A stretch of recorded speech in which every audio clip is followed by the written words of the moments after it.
guess the biggest trend that we saw was this kind of a minimalist reductionist movement where like the combination of responsive and typography, user-generated content, community, all of those things kind of fit together nicer. I guess that was the biggest thing, that it wasn't so of, oh, this is the year of this thing. I think it showed an overall maturing of the medium and restraint. We started off with a large list of people who had submitted nominations. We added things, judges added things. We had 100 and something? More than over 100 entries. To start. And then we decided to do kind of go through this iterative kill, add, show cycle that we did. You want to describe that one? Yeah, it was basically discuss, view individually, view collectively, kill, discuss, kill, add, discuss, kill, add, until we narrowed and narrowed. Right, versus trying to give a best 1 out of 10 to each thing and then keeping some level. We just like purged a whole bunch, and then we'd go back and look at the same thing 6, 7, 8 times as the weekend went on. We're looking for faults along with things that just really blew us away.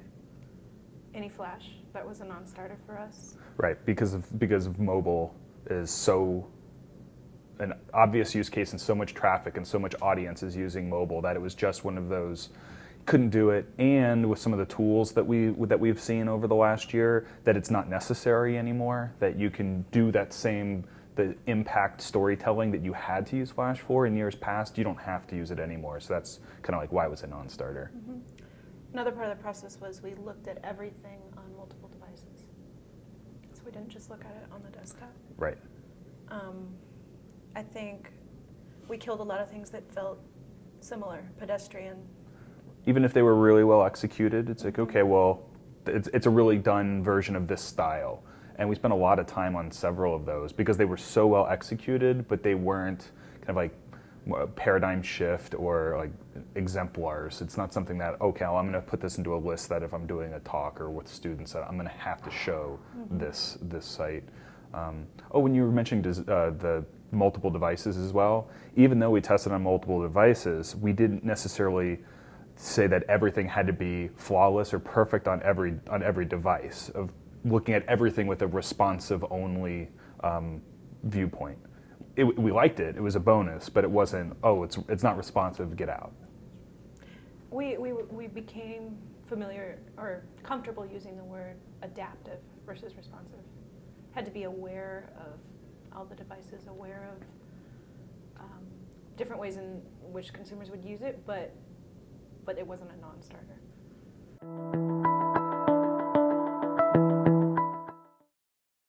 For me, of the things that we lobbied for other finalists were SB Nation did it as well. Like, okay, well, if we do SB Nation, we don't need that because this feature's incorporated in SB Nation, and we don't need this other finalist because it's incorporated in SB Nation. So that's why, to me, that made that one a clear world's best, because it was doing what some of our other world's best finalists were doing in addition to everything else. Mm-hmm. It's beautiful. I think it was really intentionally clean design, functional, flawless, responsive in the complete sense of the word. Yeah, and it handled, at the time when we were judging it, we got to see how the site handled breaking news and planned coverage, and it was very seamless. It felt right, instead of in so many templated designs where it feels forced into the whole. Everything felt very intentional. Yes. And it's a sports site, but it didn't feel like a sports site. It felt sports, someone said sports elegant. It felt appropriate for a sports site, but we talked about how we could have easily subbed in general news content and it would have worked. And also, it was very good at absorbing not bad photos, but very strong photos that in many designs might totally break it. Where, well, we have to use subtle photos, and if you had something really brash and like a car crash come into it, it would kind of mess with the rest of the design, and SB Nation kind of absorbed that. I think that's one of the things Antonio talked about, that it absorbed those bold photos really well into the design. But it also left a place for subtle photography. It absorbed ads well. Yeah. Too, even big garish takeovers. Yeah, and there was just pretty much everything was very. It was just obviously intentional. They even had a revision history where you could go and see what features they added to the site on which days. And just the attention to detail, clearly they're doing things deliberately and not just, well, let's do it because such and such has this, or we saw this and that this was a cool gimmick, let's do it. It's not gimmicky. We kept saying that over and over. It's intentional. Yeah, and coming from the same studio from Vox Media, the Verge was one of our other finalists, or we considered The Verge for a long time, but SB Nation was, at least to me, was just getting better. They were getting better with their designs instead of just doing the same thing that they had done before.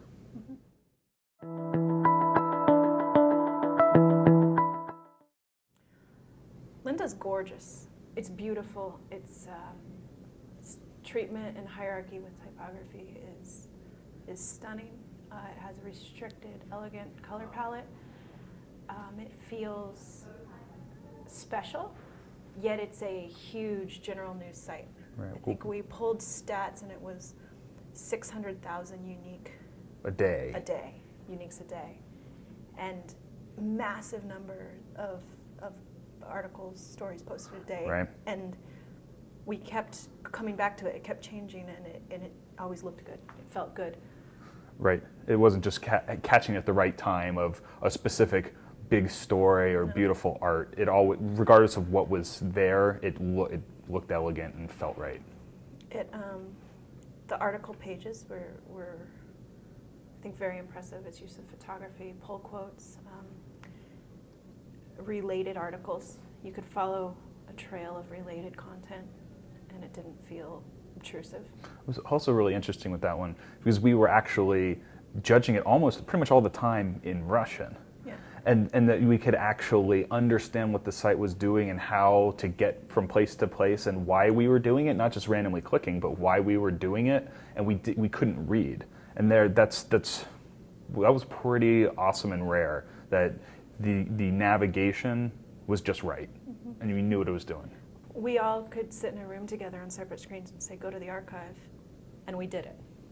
And looking at Cyrillic or related stories, we figured out what they were, and it wasn't sleuthing.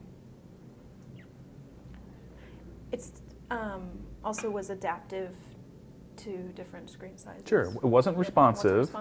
But when you did it on a tablet, they had a little tray over on the left side that had topics, and that closed, and you could bring it back if you wanted to. And they had a mobile view of it that felt right. Mm-hmm. It wasn't responsive in the official definition of responsive, but clearly they had paid attention to how they were conveying their info across devices.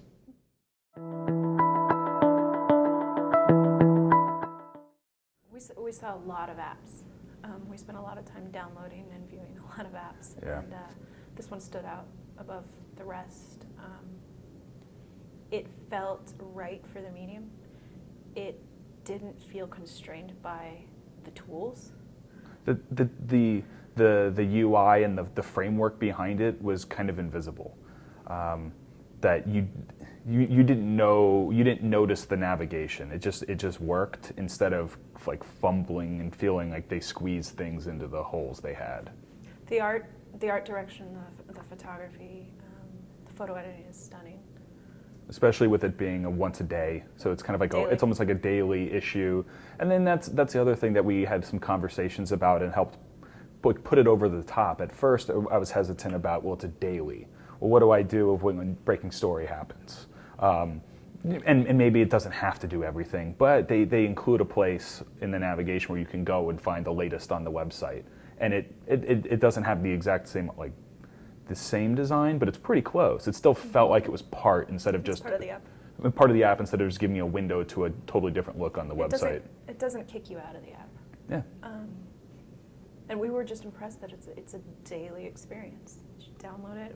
I think we all said we will at least try to download it daily and read it. And it got, for me, it got better and better the more we used it. Mm-hmm. So every time that I used it, I liked it more and more and more and more. And so finally when we were making the final decisions, I felt very comfortable with the decision. Whereas, maybe a day before I hadn't, because I didn't have as many hours of using it. Because there's nothing that jumps out and smacks you across the face of, this is a game changer, this is a new paradigm, Mm-hmm. but it's so perfectly executed. And I think that's what made it stand out above the other apps especially. Right. Is that we all knew how to use it. We didn't feel forced into a navigation. Right. That others push you into that corner. Yeah.